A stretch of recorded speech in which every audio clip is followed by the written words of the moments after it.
Hi, everyone, and welcome to a special Bella Asks episode of the Ethicast. I'm your host, Bill Coffin.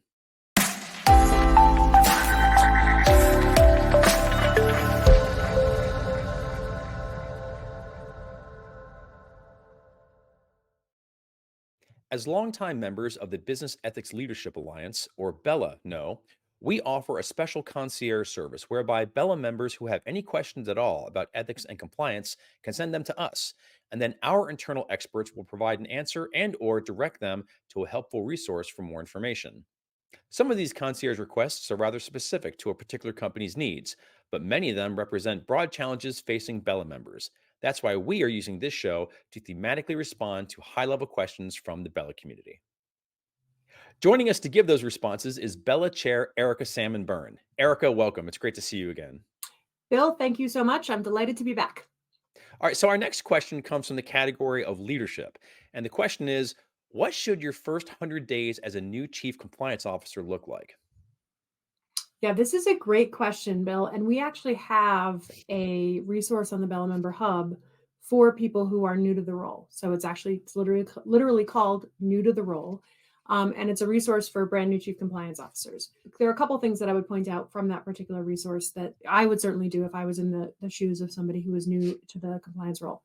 The first is take the time to know the business. You are not going to be able to understand what you're dealing with if you don't understand how the business works in the first place, right? So really put the time in to understand what the company does, how the company does it, why the company does it, where the company does it, right? All of those key questions, because at the end of the day, a company is not a single organism, right?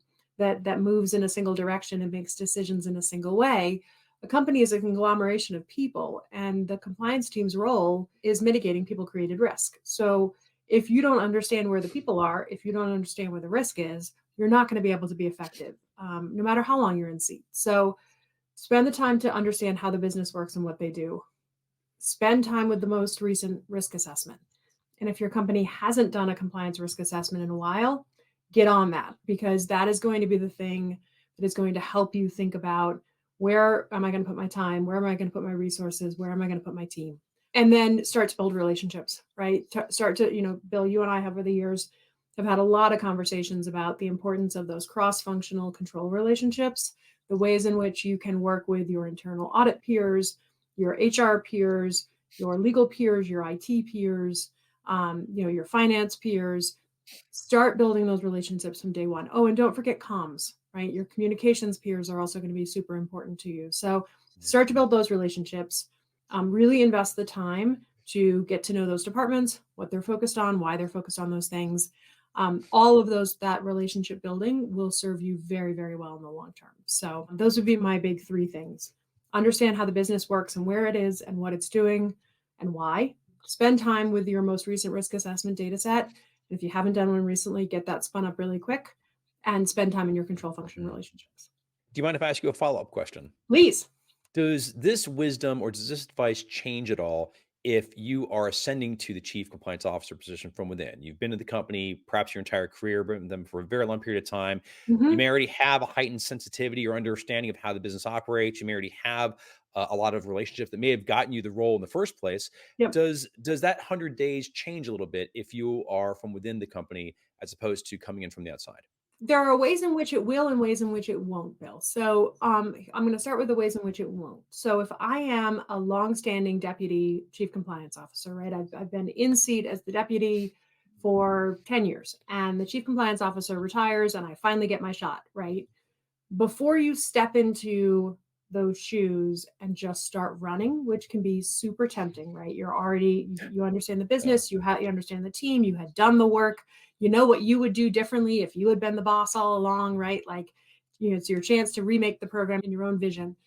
Spend the time to think about, if I were coming in from the outside, what would be the questions that I would ask? Because it is a slightly different perspective. Anytime you move roles, you have a chance to take a different perspective.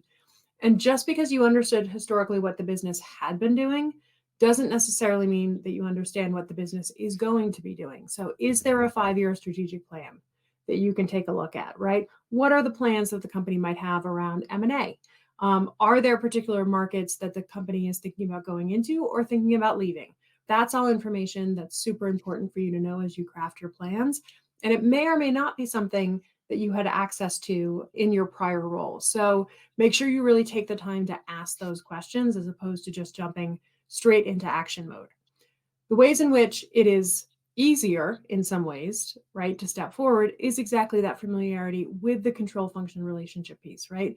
But make sure you're taking the care to preserve those relationships because you've gone up a rung in the ecosystem and you want to make sure that you take those partnerships with you. So, put the time into relationship building just like you would have if you were new. That would be the one caveat I would have there. Erica, awesome answers as always. Thank you very much for joining us on the show. It's great to have you. Bill, it is absolutely my pleasure. And to all of those BELA members out there, keep the questions coming, okay? I'm Bill Coffin, and this has been a special Bella Asks episode of the Ethicast. For more episodes, please visit the Ethisphere YouTube channel at youtube.com/ethisphere. And if this is your first time enjoying the show, please make sure to like and subscribe either on YouTube or on our podcasting platforms at Apple, Spotify, Google, and Amazon Music. To learn more about BELA, please visit bela.ethisphere.com to request guest access to the BELA Member Resource Hub and to speak with the BELA Engagement Director. Thanks so much for joining us. And until next time, remember, strong ethics is good business.